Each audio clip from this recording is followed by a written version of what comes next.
Assalamualaikum warahmatullahi wabarakatuh. Waalaikumsalam warahmatullahi wabarakatuh. Alhamdulillahi rabbil alamin alladzi hadana li hadza wa ma kunna linahtadiya laula an hadana Allah. Nahmaduhu wa nasta'inuhu wa nastaghfiruh wa na'udzu billahi min shururi anfusina wa min sayyiati a'malina. Man yahdihillahu fala mudilla lahu wa man yudlil fala hadiya lahu. Asyhadu an la ilaha illallah wa asyhadu anna Muhammadar Rasulullah. Allahumma salli ala sayyidina wa habibina Muhammad wa ala alihi wa sahbihi wa barik wa sallim. Wa inna sayyidina Muhammadan qad ballagha ar-risalah wa adda al-amanah wa nasaha al-ummah wa laqiya Allahu haqqa mulaqi.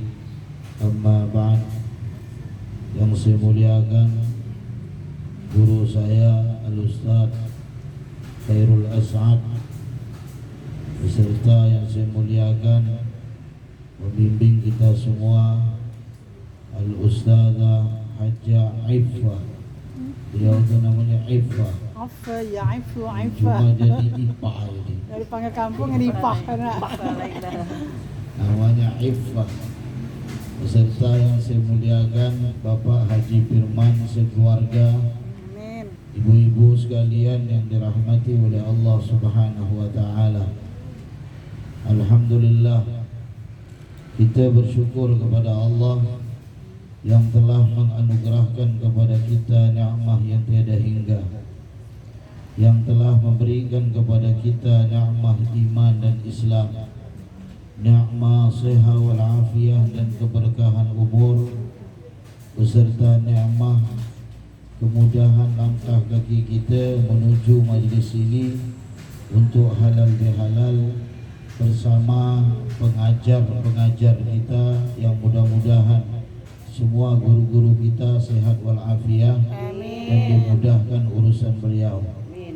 Salawat dan salam kita sampaikan dan kita haturkan kepada junjungan kita Nabi besar Muhammad sallallahu alaihi wasallam, yang mana beliau Rasulullah telah membawa kita dari jalan yang gelap gulita menuju jalan yang terang menerang yang disinari oleh iman wal Islam. Bapak Ibu sekalian yang dirahmati Allah, di Indonesia ya yang ada halal bihalal. Kalau andai kata ada Malaysia halal bihalal, berarti ikut kita. Halal bihalal ini khusus produk kita Indonesia.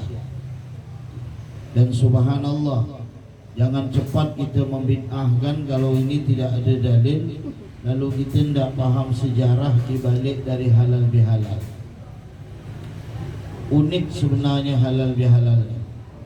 Kalau Bapak Ibu ngomong di Arab halal bihalal, pasti orang Arab tu termenung, tak paham dia, karena susunan bahasanya saja tidak beraturan. Tapi kita harus paham dulu, Indonesia ini Masya Allah, sebenarnya kita orang Indonesia ini bangga tidak pernah lepas dalam ikatan ulama. Dan negara terbebas di dalam dakwah itu adalah Indonesia. Masuk ke Malaysia mau ceramah tu bukan semudah ini. Pinta ini lo, pinta itu lo. Ujung-ujung sekirim ceramah di Polda. Oh ini polis, aman kata dia, masuk dalam tu. Banyak benar syaratnya. Tapi orang di Malaysia datang ke sini langsung diterima. Tidak ada cek macam ini. Tapi memang ikatan kita dengan ulama itu tidak terlepas. Maka kita bangga dengan Indonesia.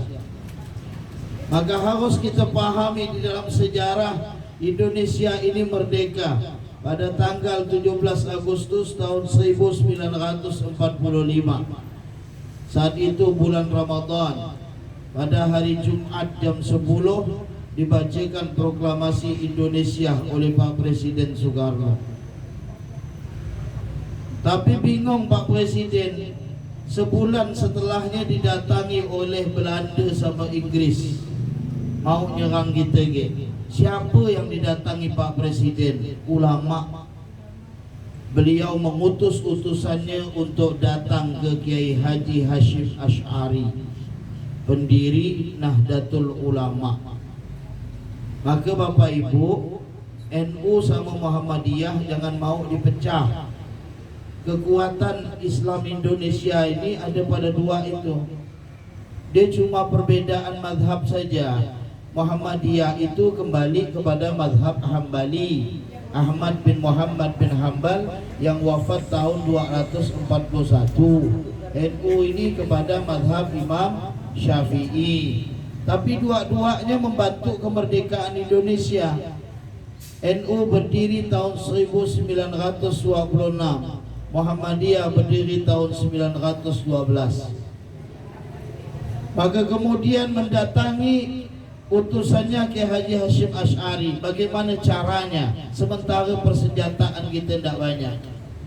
Subhanallah, diadakanlah musyawarah para kiai. Pada saat itu keluar namanya resolusi jihad. Siapa yang melawan penjajah kemudian mati, maka mereka mati syahid. Yang orang Indonesia membantu penjajah dihukum mati. Itu diantaranya. Maka kita pun dapat bantuan. Namanya Islam, kalau dah dengar syahid semangat. Sampai dari luar, ya, kayak yang ngomong semangat.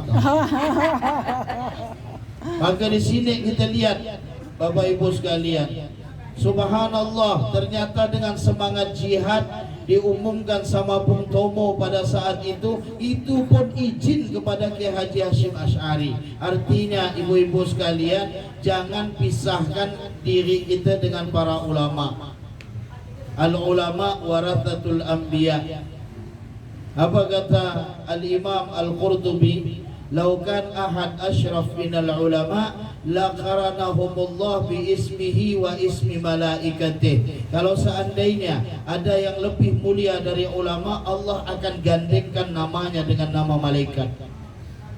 Karena di dalam Quran, syahidallahu annahu la ilaha illahu wal malaikatu wa ulul ilmi qa'imam bil qist. Ya, di sini setelah bersaksi Allah, kemudian malaikatnya, setelah itu adalah ulama, ulul ilm. Ini tiga ini. Artinya tidak lepas. Dan subhanallah, dengan semangat resolusi jihad, maka mati komandan mereka, jenderal mereka mati. Dari Belanda namanya Malabi, dari Inggris namanya Robert Manser. Singapal lama. Betul, ngapa tidur tadi malam. Maka di sini ibu-ibu sekalian, apa hubungannya dengan halal bihalal? Hubungannya. Ternyata setelah 3 tahun Indonesia merdeka, Pak Presiden tuh bingung lagi. Bagaimana cara Indonesia ini merdeka tapi tidak ada persatuan antara pemerintah sama pemerintah, rakyat sama rakyat, pemerintah rakyat. Mereka tidak ada persatuan. Apa yang harus kita buat untuk mempersatukan mereka?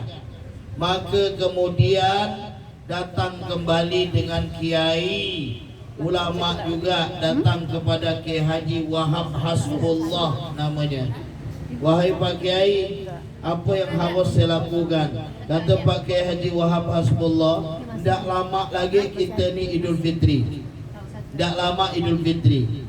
Wahai Pak Presiden, memutuskan tali silaturahim hukumnya apa? Haram. Kalau ada haram, ngapa tidak ada halal? Karena ini berhubungan dengan dua, ya, maka dibuatlah halal bihalal. Diperingatilah namanya halal bihalal. Orang tak tahu makna. Indonesia ni kan kalau aneh-aneh itu suka. Aneh, coba Bapak Ibu buka rumah makan Ar-Rahman, rumah makan misalnya Berkah, ayah biasa tu. Tapi kalau buka bakso jin, ramai orang tu. Ya, bakso Bakso setan. Yang aneh-aneh itu orang suka. Ada bakso setan. Aduh. Yang aneh itu Pedas suka. lah, pedas. Mereka ingin untuk mengecek. Bahkan saya ada tengok rumah makan Corona disebutnya. Buka baru ni. Ya Allah. Ya.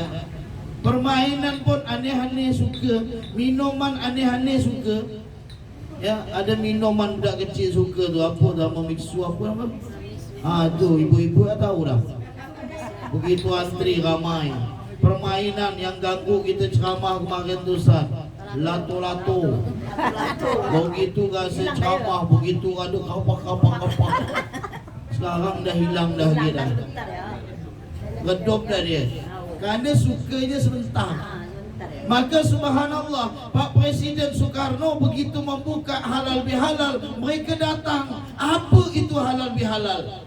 Ternyata setelah mereka pun hadir, nampak persatuan kesatuan Indonesia mulai kembali tumbuh dan semangat pun timbul.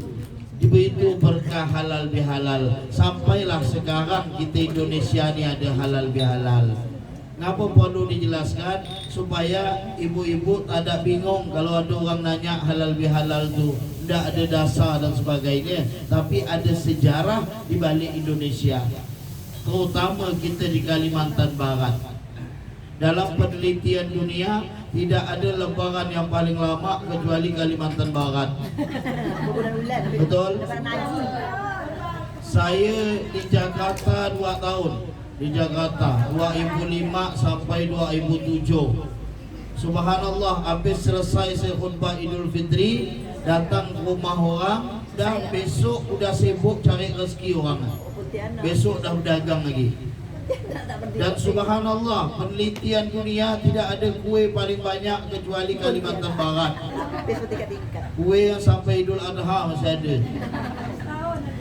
Maka subhanallah Bapak Ibu sekalian, saya di Cirebon 6 bulan. Kalau di Cirebon tu uniknya ada lebaran ketupat namanya. Macam mana lebaran ketupat tu? Hari ini mereka solat Id, maaf-maafan, 6 hari setelahnya mereka pun puasa 6. Selesai puasa 6 baru lebaran ketupat. Tapi kalau tempat kita di Pontianak ni, dari awal sampai akhir lebaran terus dah. Sehingga ada yang tak sempat puasa 6. Saya begitu dah puasa bagus-bagus. Macam saya, macam Ustaz Hairul, ya, udah bagus beliau puasa, tiba ada orang datang minta doa, baca ngundang, tengok ada udang, ada apa, tak ada dimakan. Sayang, mau dimakan puasa, minta bungkuskan, tak ada gak faham. Dah ini bilang ya, bukan saya minta bungkus ke Pak Haji, tak ada. Tapi saya memang dah kenyang, mau Pak Haji bungkus boleh. Ya. Di sini artinya ibu-ibu sekalian rahmati oleh Allah, ternyata berkah halal bihalal itu luar biasa. Kita maaf-maafan. Dan luar biasanya kita di sini saling kunjung mengunjungi. Cuma saya khawatir ada ibu-ibu yang hatinya kurang bersih, ujung-ujung berkelahi gara-gara ini. Contoh, saya datang rumah Pak Haji Firman. Iya, mau ikut mau ini. Ini kalau latu-latu lagi. Kasih lapar. Kasih buah jeruk yang makan. Ya kan? Contoh, saya datang rumah Pak Haji. Saya datang rumah Pak Haji. Pak Haji tak datang rumah saya. Setelah itu saya pun bilang tahun depan tak bakal saya datang lagi. Kenapa? Saya datang rumah dan beliau tak datang rumah saya. Ujungnya berkelahi. Ini bahaya. Jangan ada ibu-ibu. Maka siapa yang sempat silakan. Tapi giliran pejabat begitu buka open house, tak ada datang rumah kita, tak ada gak kita marah? Apa sama-sama rakyat kita marah? Maka Bapak Ibu sekalian, betul yang disampaikan beliau sangat berhikmah bagi kita.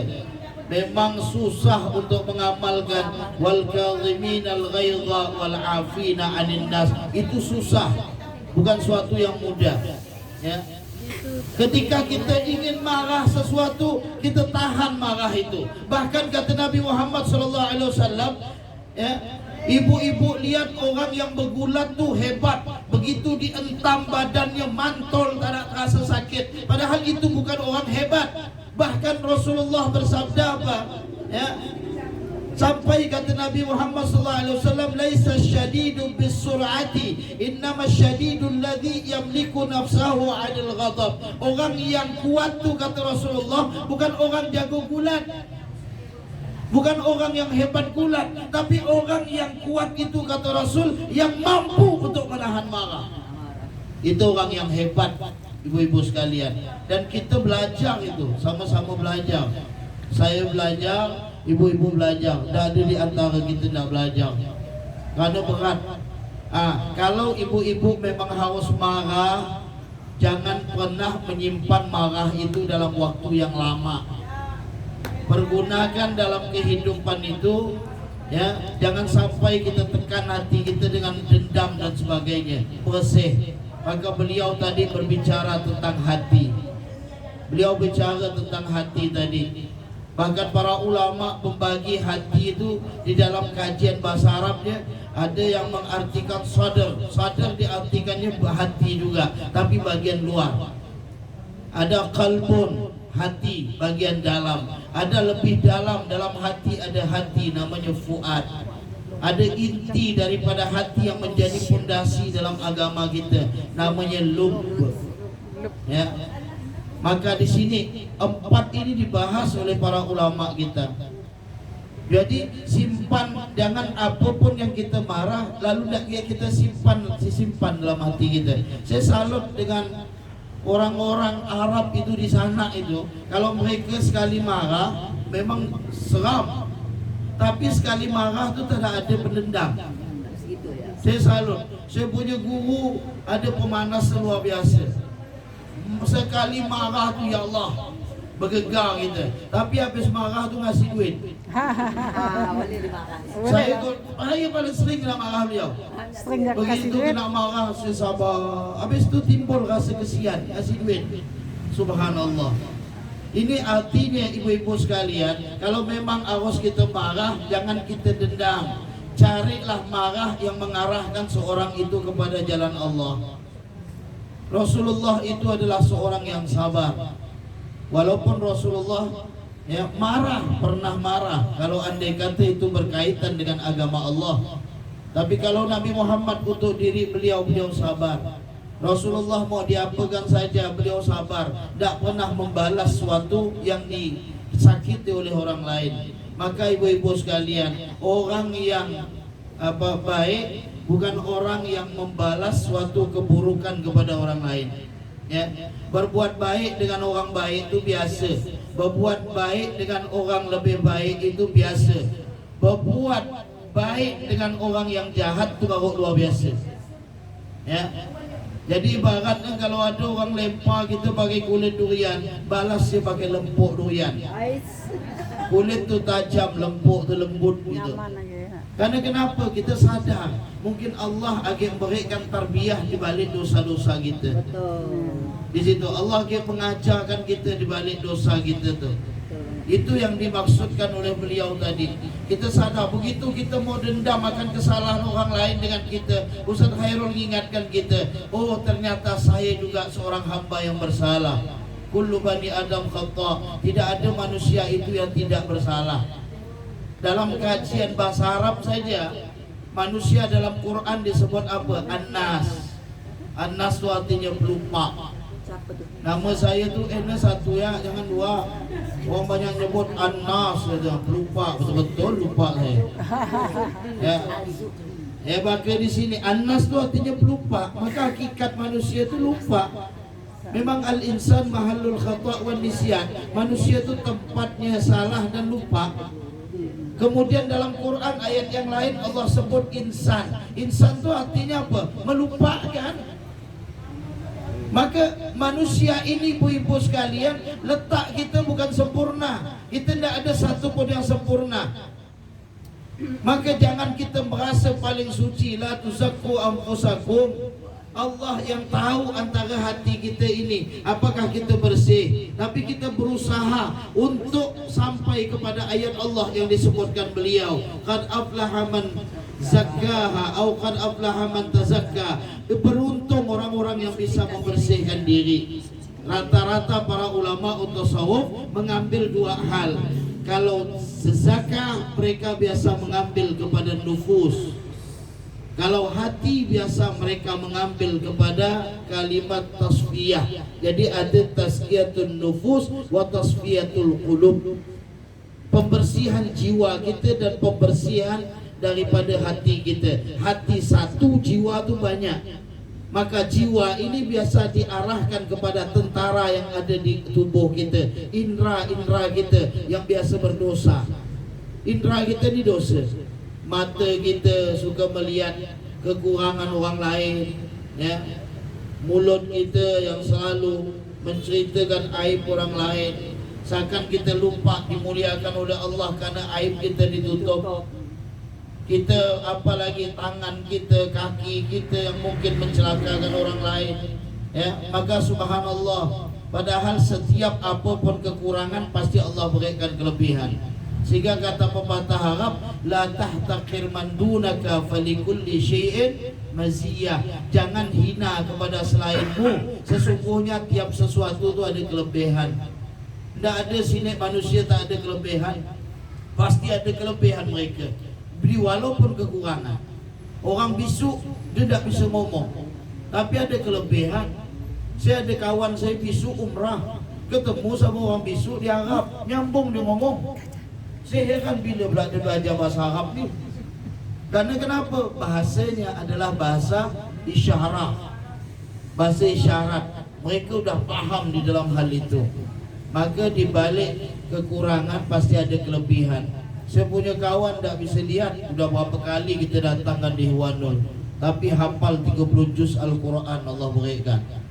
Artinya adalah jangan kita memandang orang lain dengan kekurangan, tapi lihatlah kekurangan kita. Lihat dosa kita yang begitu melimpah.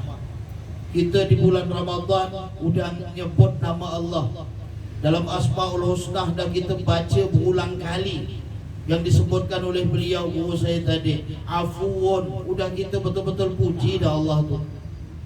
Allahumma innaka afuun karim tuhibbul afwa fa'fu anna. Kita puji terus, Allahumma innaka afuun, ya Allah sesungguhnya engkau maha pemaaf, karimun maha mulia, tuhibbul afwa kau suka pada maaf, fa'fu anna maafkan kami. Tapi giliran orang salah dengan kita, sifat Allah itu tak kita ambil.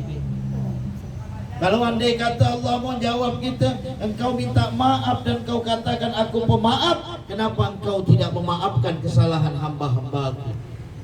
Kita puji Allah maha pemaaf. Kita sadar banyak dosa yang kita lakukan, kita sadar. Tapi lihat bagaimana kasih sayang Allah subhanahu wa ta'ala, rahmatnya yang awsa' min dunubina, lebih luas dari dosa-dosa yang kita lakukan kepada Allah subhanahu wa ta'ala. Kita ambil sifat Allah, buka lapang dada kita dengan pemaaf, ya. Jangan ada permusuhan satu sama lain. Mau kita bersalah, mau kita tak salah, ucapkan ya maaf, udah minta maaf. Apalagi dalam majlis ini, ya. Dalam majlis ini mungkin terkadang terjadi satu majlis dengan majlis lainnya, padahal sama-sama ngajak kebaikan, bah. Sama-sama ngajak kebaikan. Saya selalu katakan, siapapun guru kita, ulama kita menyampaikan, kita ambil hikmah. Semuanya tak ada beda, mengajak kepada kebaikan. Semuanya mengajak kebaikan. Maka jangan sampai ibu-ibu bermusuh dengan suatu hal. Yang ada musuh dengan kita, datangi mereka, minta maaf. Tapi yang salah bukan saya, yang salah kan dia. Dia pun gitulah. Yang salah bukan saya, dia salah.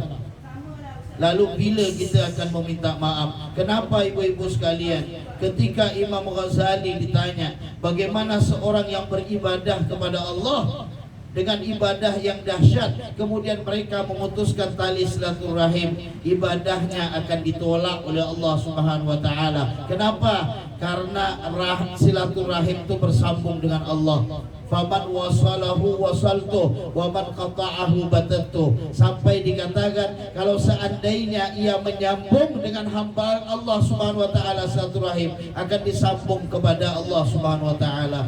Yang memutuskan, maka Allah akan putuskan dengan dia. Hati-hati ibu-ibu sekalian. Maka cara kita adalah memperbaiki, apalagi kita umat Nabi Muhammad SAW. Kita ini bersaudara. Kita ini bersaudara. Yang perlu dibantu oleh saudara adalah fa aslihu baina akhawaikum. Perbaiki. Kalau andai kata ada salah di antara kita, jangan dicela, jangan difitnah, jangan diceritakan aibnya kepada orang lain dan sebagainya. Apalagi yang belum terbukti depan mata kita. Kita perbaiki sehingga kita bisa sempurna. Sesungguhnya sahabat itu yang mengajak kita kepada jalan kebaikan, yaitu jalan Allah Subhanahu wa taala.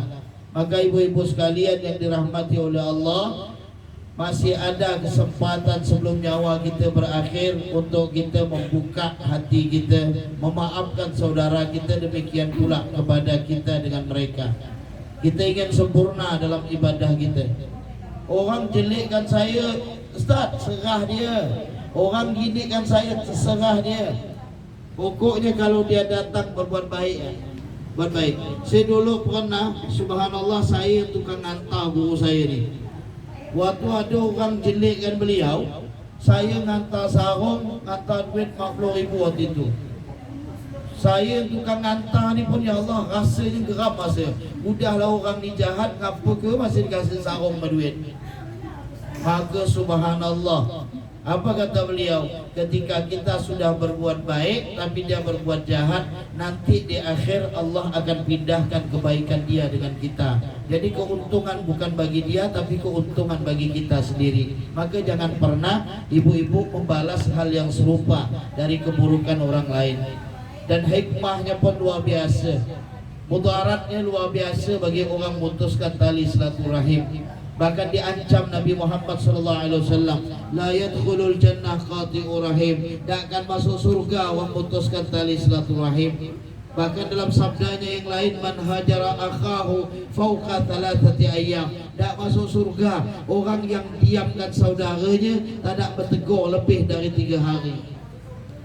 Begitu bahaya orang-orang yang memutuskan tali silaturahim. Demikian pula orang yang menyambung tali silaturahmi itu mendapatkan suatu fadilah yang besar. Orang yang silaturahim nyambung itu fadilahnya besar.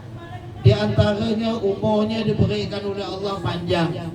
Para ulama menjelaskan umur panjang ini adalah berkah umur.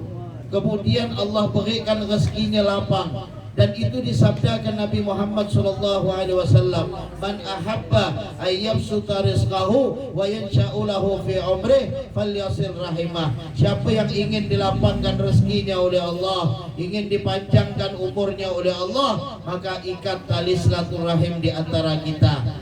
Dan alhamdulillah melalui majelis taklim di rumah Pak Haji Firman ini semakin terikat silaturahmi antara kita semuanya. Mudah-mudahan kita berkumpul di dalam tempat ini tidak ada lagi rasa dendam kita kepada umat Nabi Muhammad SAW. Mudah-mudahan Allah bersihkan senantiasa hati kita dari kotoran-kotoran hati yang dapat menjadi penghalang dalam hubungan kita dengan Allah Subhanahu wa taala. Mudah-mudahan kita semua ibu-ibu sekalian diberikan oleh Allah sehat walafiat, dan mudah-mudahan kita doa juga tidak lama lagi jamaah haji dari Kalimantan Barat tanggal 14 Juni sampai 19 mereka akan berangkat. Mudah-mudahan semuanya diberikan oleh Allah sehat walafiat, dijadikan haji mereka haji yang mabrur, dan dosa-dosa mereka dosa yang maghfur diampuni oleh Allah, dan sa'i mereka sa'i yang masyhur, wa tijaratahum tijaratan lan tabur, wa a'malahum a'malan maqbulah. Mudah-mudahan berkah daripada Ramadan yang telah kita temui, Allah temukan kita pada Ramadan yang akan datang.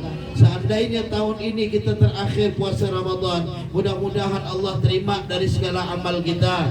Allah matikan kita dalam keadaan husnul khatimah. Amin. Rabbana taqabbal minna du'ana innaka antas samiul alim wa tub alaina ya maulana innaka antat tawwabur rahim wa la tu'akhidhna bil 'adhaim wal jaraim ya karim. Allahumma ya Allah, kami bermunajat dan meminta kepadamu ya Allah. Alhamdulillah, Kau berikan kami berkumpul di tempat ini setiap minggu ya Allah, untuk mencari daripada ilmu-Mu ya Allah. Maka berikan sehat wal afiah kepada guru-guru yang mengajar kami ya Allah. Ya Allah ya Rabbana, berikan keberkahan ilmu kepada Bapak Ibu sekalian ya Allah. Ya Allah, ij'alna minasyakirin, jadikan kami hamba selalu bersyukur ya Allah. Begitu banyak nikmat yang kami rasakan dalam kehidupan ini ya Allah. Ya Allah ya Rabbana, jauhkan kami dari kekufuran ya Allah. Akan setiap nikmat yang Kau berikan kepada kami ya Allah, ij'alna minasyakirin li alaika hamidin bi rahmatika ya arhamar rahimin. Allahumma ya Allah, ampunkan dosa kami ya Allah, ampunkan dosa anak-anak kami ya Allah, ampunkan dosa kami kepada anak-anak kami ya Allah, ampunkan dosa kedua orang tua kami ya Allah, ampunkan dosa kami kepada mereka ya Allah. Andaikan mereka masih hidup ya Allah, jadikan kami mampu untuk menghubungkan rahim ya Allah, yang mereka lahirkan dengan saudara, paman, bibi kami yang bersambung ya Allah. Jauhkan kami dari memutuskan tali silaturahim ya Allah. Kami ingin sampai dari kata rahim menuju kepada rahmat-Mu ya Allah, ya Rahman dunia wal akhirah. Allahumma ya Allah, ya Allah, ampunkan dosa kami kepada umat Nabi Muhammad sallallahu alaihi wasallam. Kama jama'tana fi hadzal majlis al-mubarak, ijma'na ya Allah, kumpulkan kami bersama Rasulullah sallallahu alaihi wasallam. Allahumma ya Allah, yang berkumpul dalam majlis ini ya Allah, sampaikan semuanya ke tanah suci Mekah wal Madinah بأداء الحج والعمرة وزيارة قبر نبيك محمد صلى الله عليه وسلم دائما ومرارا يا رب العالمين. ربنا آتنا في الدنيا حسنة وفي الآخرة حسنة وقنا عذاب النار. اللهم إنا نسألك بحق محمد أن تعين علينا رمضان سنين بعد سنين وأعواما بعد أعوام بالإيمان والأمان والسلامة والصحة والعافية، وعنا على الصيام والقيام وتلاوة القرآن يا رب العالمين، وتمم تقصيرنا يا أرحم الراحمين. وصلى الله على سيدنا محمد بالأمي وعلى صحبه وسلم والحمد لله رب العالمين. Bapak Ibu sekalian, mudah-mudahan hikmah ini bermanfaat bagi saya, bagi Bapak Ibu sekalian yang dimuliakan oleh Allah. Saya, demikian pula guru saya Ustaz Khairul As'ad dan para pengajar, ibu-ibu di majelis ini, mohon maaf yang sebesar-besarnya andai kata ada salah kata atau salah sikap atau mungkin kesibukan yang menyebabkan tidak hadir kepada Bapak Ibu sekalian, mohon maaf yang sebesar-besarnya. Saya kira itu sekian. Subhanakallahumma wa bihamdika asyhadu an la ilaha illa anta astaghfiruka wa atubu ilaik. Assalamualaikum warahmatullahi wabarakatuh.